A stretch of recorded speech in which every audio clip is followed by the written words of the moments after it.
Hey y'all, welcome back. Welcome back to getting ready for the road to Cropover 2024.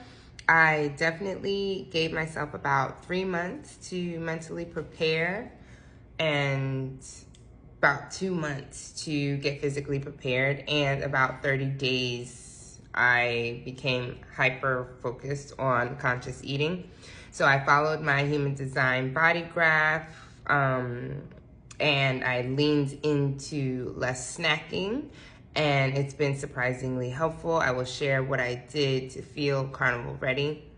And what I mean by leaning into my human design is that my body works better with digestion when I eat hot foods, as well as when I kind of focus on eating in the latter part of the day. So when the sun is starting to set.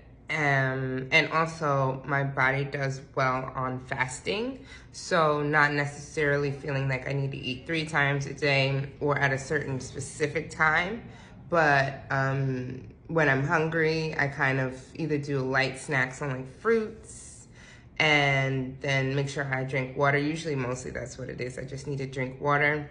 And it hasn't been too bad. It's been an adjustment, but understanding that the goal is to feel like your best self when you're getting ready for Carnival or Cropover. And so it was pretty easy for me to get hyper focused within 3 months. I walked about 2 miles roughly a few days out of the week whenever I can, if it was conducive with like schedule and things like that. And I especially pushed myself to walk more on the hotter days. I would be like sweating, but I would be walking. I wouldn't be running or rushing. I would pace myself because I already knew that I would have to definitely get ready for being outside in the heat all day and all night, you know? So kind of building up my stamina and endurance. I usually have good stamina to be outside, but as far as like dancing and walking outside in the heat, there's kind of like, I'm not there yet. It's been a while.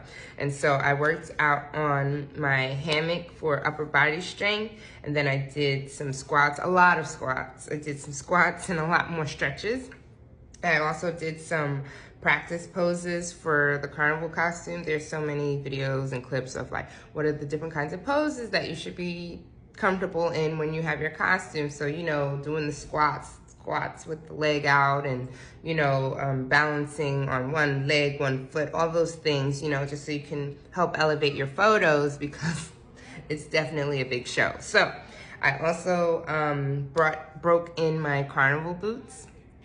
I've worn them about twice outside and a few times in the house while doing certain types of poses, doing certain types of dances and things like that, because I know it's going to be an all-day thing. I wanted to make sure that it didn't feel too hot, like my feet didn't feel too hot and sweaty, and that the insoles were fine, and everything is fine. I'm so happy, so happy. And then I also watched a couple of videos from other carnival fetes that have just passed. I think St. Lucia is the last one that just happened about a week or 2 ago. And so kind of watching certain carnival videos and seeing like what the vibe is and what do the people have on, what are they wearing, do they like have any, like, you know, just wanted to kind of feel into it. And so that really kind of helped with motivation and, you know, getting ready to just feel the vibes. And so also I've been drinking more water as well throughout the days, trying to stay hydrated.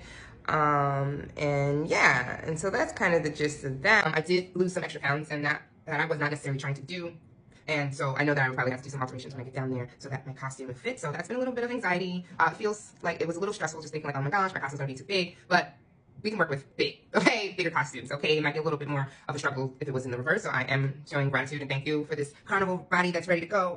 So, you know, I've just been focusing on, you know, toning and strengthening up some upper body and lower body strength. And I know that the universe definitely has me and everything's gonna work out best case scenario. So thank you for watching, and stay tuned for the last video, maybe the last video of me getting ready for the road to Cropover 2024, because we have about 1 week to go, a little over a week. And so there's certain things that I need to do in the last week. Okay, we're coming into the last stretch. And so I'm so excited. So thank you, and I'll talk to you guys soon. Bye.